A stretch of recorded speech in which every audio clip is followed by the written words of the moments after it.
YouTube, Zam? It's your boy Zell back with another one. In this video, Canelo versus Crawford is the fight boxing needs. We also gonna talk about how can Bud defeat Canelo and what weight the fight should happen at. Let's get it. First of all, we obviously know that this would be the biggest fight in boxing whenever it does happen. And I say whenever it does happen is because Canelo be on some BS when it comes to fighting the best. The last time Canelo fought the best was Bevo. And ever since Bevo, Canelo said the hell with fighting the best. I'm gonna fight whoever I want to. So I mean, uh, the sport has been getting boring though. Like the sport has been very boring because the quote unquote faces of boxing and Canelo Alvarez and Tank Davis refuse to fight their contemporaries. The only the only contemporary I know that Canelo fought was Triple G. Triple G and Erislandy Lara, and we know how those fights turned out. Both times they say those guys got robbed by Canelo. So we know Canelo ducked a lot of his contemporaries. He ducked Demetrius Andrade. He outpriced himself. He ducked Jermall Charlo. He outpriced himself. Um, and he never fought those guys. Triple G did the same thing. Triple G didn't fight Lara. Triple G didn't fight Andrade. Triple G didn't fight Charlo.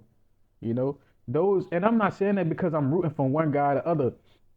Even though if they fought, I would have definitely rooted for Andrade and Charlo. But the fact of the matter is, I want to see the best fight the best. Whoever wins, wins. The best must fight the best. It's the only way the sport stays alive.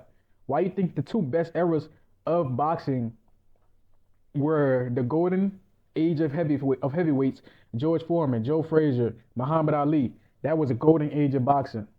And then the Four Kings era of boxing was golden as well when we had Sugar Ray Leonard, Marvin Hagler, Tommy Hearns, Roberto Duran.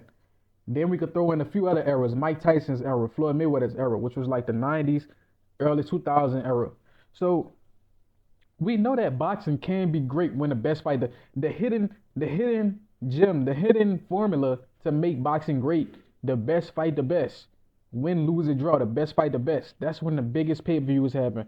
That's when the most people tune in. That's when boxing is at its best. So the faces of boxing, Canelo and Tank Davis not fighting nobody. They having a huge impact on the sport stalling out. And then it's funny how Tank saying the sport trash, the sport ass, and he not realizing he plays a part into making the sport more trash. They pretty much gave Tank the keys to the house, to the city, when they said, Tank, you the face of boxing. That's like giving him the keys to the city. When Canelo said he the face of boxing, he pretty much saying, yeah, I got the keys to the city. I got the keys to the sport. So if they give you the keys to the sport, that means you have the responsibility of making sure the sport does good. And since Tank Davis coming out saying the sport trash, that's pretty much him admitting that he a trash face of the sport.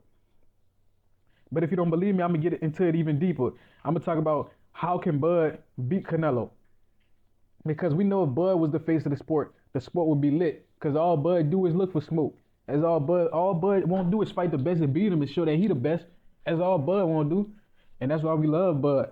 But yeah, Bud stays in shape year round, bro. He stays in shape year round. I was making another video about Devin Haney and I mentioned Bud. I was like, the best fighters stay on weight year round. Floyd Mayweather walked around at 135, 140 welterweight, and he fought at that same weight. Damn. Same time, Sugar Ray Leonard walked around at his fight weight. Marvin Hagler walked around at middleweight. So the best fighters of all time, the pound for pound greats that get called greatest of all time, walked around at their fighting weight. Muhammad Ali walked around his fighting weight. So the fact of the matter is, it's so many weight bullies in the sport that it takes away from the foundation of the sport. Weight classes exist so you can fight at your natural weight class. You know, get lean, make sure you're in lean shape, and whatever weight you're at that you feel comfortable, you fight at that weight. But now it's become so scientific that guys will purposely fight at a smaller weight class. A lot of my favorite fighters do it. Devin Haney did it for a long time at 135. Jerron Ennis is a big welterweight. Errol Spence was a big welterweight his whole career. Jermell Charlo was big for 54. Jermar Charlo was big for 60. So David Benavidez is huge for 75. He a cruiserweight for real. But the fact of the matter is a lot of these dudes are weight bullies. But I think if they naturally walked around at their natural weight and practice on their skills more than they do, then the sport would be at a higher level of talent. That's just my personal thought. Like I literally have a hypothesis. Like I'm noticing a lot of the best fighters of all time were all very lean. A lot of them were very lean, but they were very powerful, very quick, and very strong at the same time. And when I think of very lean, very powerful, I think of Terrence Crawford. Terrence Crawford, they used to call him light in the ass. They say he was too small. Errol Spence said that the whole time. But when they fought, it turned out that Terrence Crawford was the stronger man on the night of the fight. He was the stronger man in relation to Errol Spence. So weight don't equal power. Weight don't equal strength. I mean, size always matters, but when you're fighting a guy way more skilled than you, who's stronger than you and all this shit, it's like you can't weight bully him. Cause he loved the idea of overcoming that. When you fighting a dude who love overcoming challenges, you being overweight just motivate him even more. And I think that's the fact with Terrence. But what weight should the fight happen at? I think the fight should happen at a catch weight. Um, because we know that these dudes fight 14 pounds apart. Canelo Alvarez fights at 68, 168. Bud Crawford fights at 154, so they 14 pounds apart. So if you're good at mat, then you know they should meet in the middle. Bud Crawford should gain 7 pounds. Canelo should lose 7 pounds, so they meet at 161.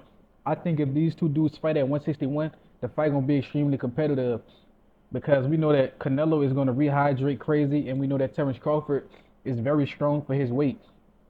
So at 161, the fight gonna be very competitive.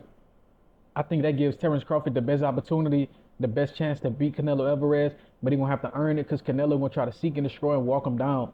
But at the end of the day, we know Terrence Crawford taller than him, longer than him, so we know that, and he got crazy pound for pound power. So if they fight at the same weight, he might be able to hurt Canelo. He might not even try to crack the chin. He might go liver shots all night. We never seen Canelo get punched in the stomach. You know, he been having a soft belly his last couple fights. So if Terrence Crawford keep targeting that liver, who knows? Maybe he could stop him. But let me know what y'all think, man. Like, comment, subscribe, and share this. Till next time.